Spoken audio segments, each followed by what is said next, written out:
Hi friends, it's Mrs. Jacoby. Today we're going to read Rosie, Revere, Engineer. While we read, I want you to be thinking about our essential question. How can problems lead to new ideas?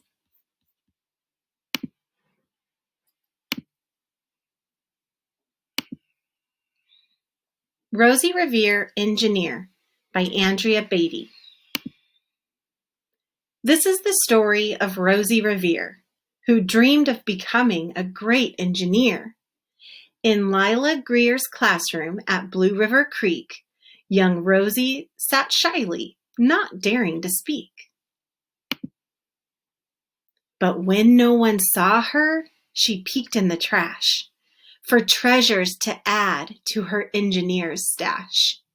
And late at night, Rosie rolled up her sleeves and built in her hideaway under the eaves. Alone in her attic, the moon high above, dear Rosie made gadgets and gizmos she loved. And when she grew sleepy, she hid her machines far under the bed where they'd never be seen. When Rosie was young, she had not been so shy. She worked with her hair swooping over one eye and made fine inventions for uncles and aunts. A hot dog dispenser, and helium pants. The uncle she loved most was zookeeper Fred. She made him a hat to keep snakes off his head. From parts of a fan and some cheddar cheese spray, which everyone knows keeps the pythons away. And when it was finished, young Rosie was proud, but Fred slapped his knee and he chuckled out loud. He laughed till he wheezed, and his eyes filled with tears, all to the horror of Rosie Revere, who stood there, embarrassed, perplexed, and dismayed. She looked at the cheese hat and then looked away. "I love it," Fred hooted. "Oh, truly I do." But Rosie Revere knew that could not be true.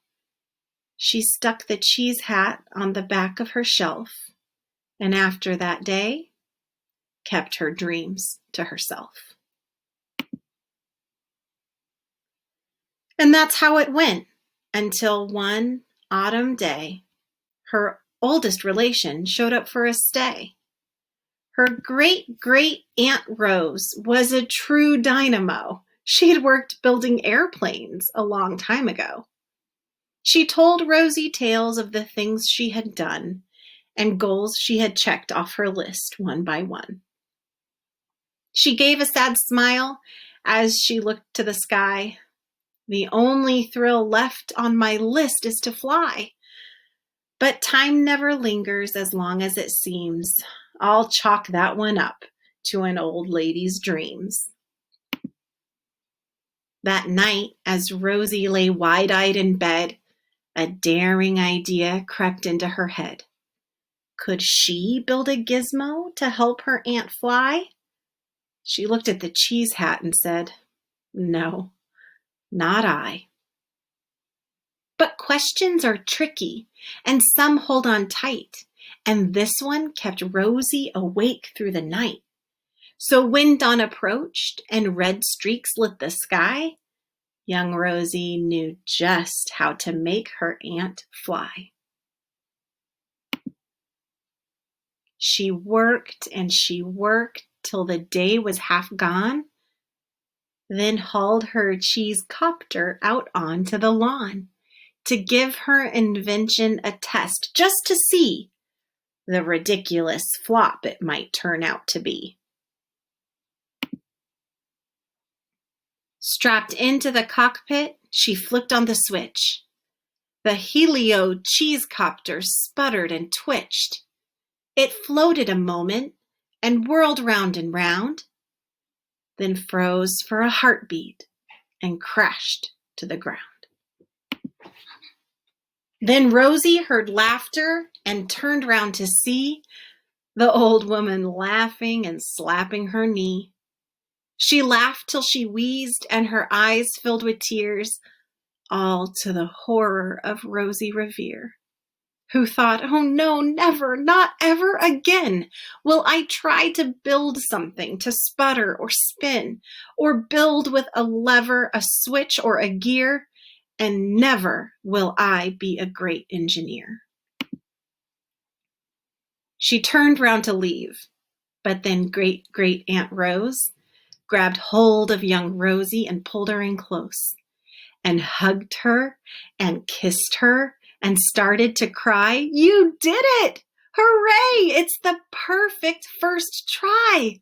This great flop is over. It's time for the next.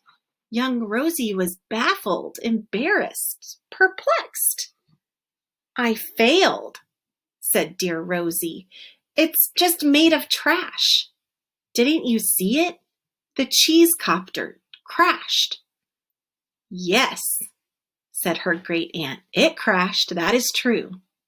But first, it did just what it needed to do.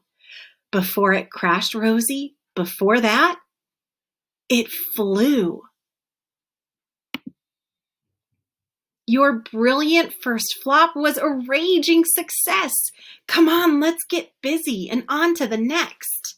She handed a notebook to Rosie Revere, who smiled at her aunt as it all became clear. Life might have its failures, but this was not it. The only true failure can come if you quit. They worked till the sun sneaked away to its bed. Aunt Rose tied her headscarf around Rosie's head and sent her to sleep with a smile ear to ear to dream the bold dreams of a great engineer. At Blue River Creek, all the kids in grade 2 build gizmos and gadgets and doohickeys too.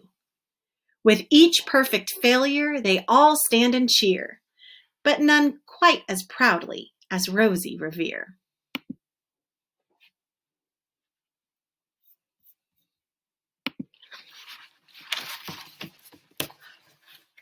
May, sorry, what'd you need, hon?